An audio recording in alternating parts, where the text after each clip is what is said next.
That's right. Today we're going to make clam chowder.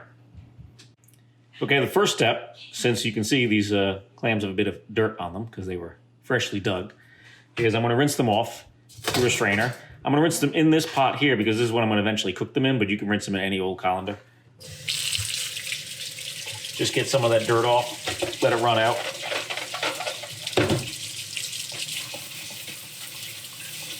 So we're going to steam our clams, and why steam it over water when you can steam it over clam broth? Now, I'm not going to give any brands, but I will suggest a brand that uses very low sodium. Usually this one is 30 milligrams. You know, why add all that extra salt when you're going to get some nice brininess out of the clams, and then you're going to want to season your chowder the way you want it later. Okay, so here are the cherry stones in the strainer pot over the clam broth in the lower pot there for steaming. You don't have to use this type of pot. You can actually put the clams right into the liquid if you want to steam them that way, but I like to steam them this way. So while I was doing this video, my daughter asked me what a cherrystone is, and this is a cherrystone. Cherrystone is the size of a clam or a quahog here in Rhode Island. So you've got littlenecks, topnecks, cherrystones, and quahogs are the big guys. And so those are the sizes of the clams. Okay, so the broth has come to a boil, and as you can see, the clams are slowly, though I can see my camera's getting fogged up, steaming away there. Okay, so as you can see, just about all the clams have opened up. Try and get a little higher view here so you can see them without the steam. And we'll just maybe give it another 30 seconds and then take it off the heat. So the clams are done cooking.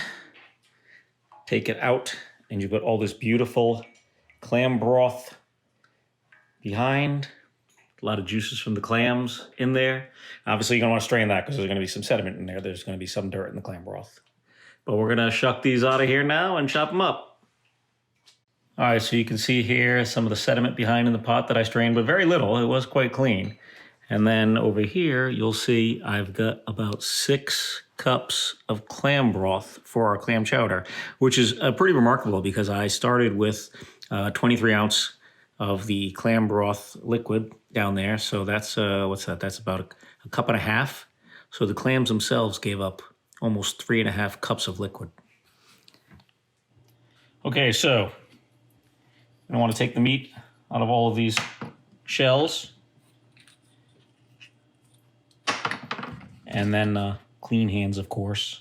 Oh, this one fell out already. Here it is. And then we'll chop it up, and we'll have chopped clams for our clam chowder.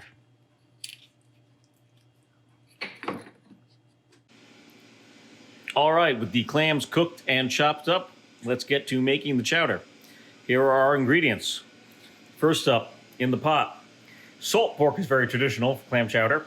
I'm using some Blackbird Farm bacon ends, but you can do whatever you like. We've got celery leeks and onions in here. Can't really see the leeks, but they're under the onions there. I like leeks in my chowder. If you don't use them. Bay leaves, thyme, pepper, butter and flour to make your roux. Those clams that I chopped up, took out of the shells and chopped up. Cream. If you want a little lighter, you could use milk, but I like cream. And then all that leftover clam stock. And then over here, cooking separately to be added later, are the potatoes. So now we'll start with rendering down this Blackbird Farm bacon ends.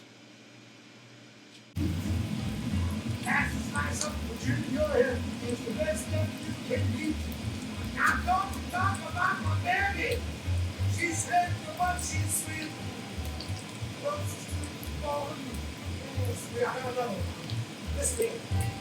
Okay, so the bacon has rendered, nicely browned, let out a lot of its fat. I don't know if I mentioned it or not, but the potatoes are being cooked over here. And when that comes up to a boil, we'll cook them for about 10 minutes to get them nice and tender.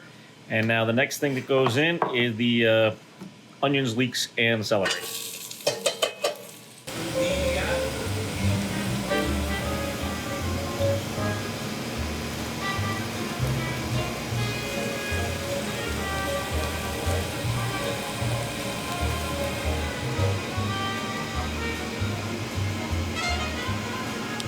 Okay, once the aromatics there have cooked down a little bit, we're going to add the butter, let that melt in there, some thyme, however much you like, and black pepper.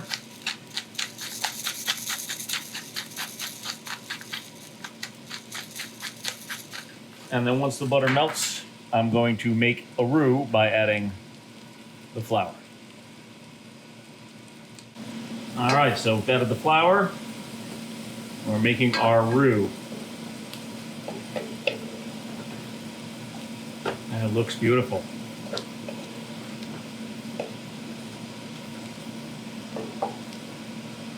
Not gonna cook it long, just maybe 3-4 minutes. Did I mention adding the bay leaf? I don't believe I mentioned adding that, but now's the time to add that too. Okay, so as you can see, I'm switching to the whisk because I'm going to whisk in that clam juice. Now, I mentioned when I strained this juice, I'm gonna just strain it again, just in case there's any sediment, though it looks great. And I mentioned, as I was saying, that there were 6 cups of that clam juice. I may not use all of it here because that's a good amount for this chowder. Probably gonna use about 4 cups of it. There we go. Now I'll whisk that up with our roux. So the potatoes have finished cooking, and I'm straining them here, and then I'll add them to the chowder when it's done. But they are cooked and ready to be eaten. And then over here, as you can see, is the chowder. I have turned the heat up to high because a roux will not thicken unless it comes to a full boil. So I've added the clam broth, and we'll now wait for this to come to a boil for the full thickening. My wife just walked by and she glanced at it and went, "That looks clear. You're making Rhode Island chowder?" And I was like, "No, we haven't added the cream yet." But some people like Rhode Island chowder, so you could stop here, though I don't think I'd use the roux in a Rhode Island chowder. If you didn't use the roux and you just went with the clear broth, you could have a Rhode Island style chowder here. You'll note I didn't say anything about adding tomatoes for another style of chowder because no.